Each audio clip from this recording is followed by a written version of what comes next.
नमस्कार, आपण आलेलो आहोत केबीटी इंजिनिअरिंग कॉलेजमध्ये। आता पाहूयात इथल्या विद्यार्थ्यांना नाशिकबद्दल, नाशिकच्या निसर्गाबद्दल आणि फुलांबद्दल काय माहिती आहे।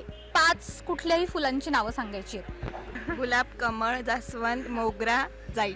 जाई, जुई, मोगरा, कमळ आणि जास्वंद। एखादं असं गाणं मराठी किंवा हिंदी ज्याच्यामध्ये फुलाचा उल्लेख आहे। गुलाबाची कळी बघा हळदी न माखली, आली लाली गालावरी उतू उतू चालली, नटून थटून लाजते जणू चांदणी, नटून थटून लाजते जणू चांदणी, गुलाबाची कळी बघा हळदी न माखली। तर येत्या 9, 10 आणि 11 फेब्रुवारीला नाशिक महानगरपालिकेने पुष्पोत्सव आयोजित केलेला आहे। त्याला आम्ही तर येणारच आहोत, पण तुम्ही पण येणार ना? हो।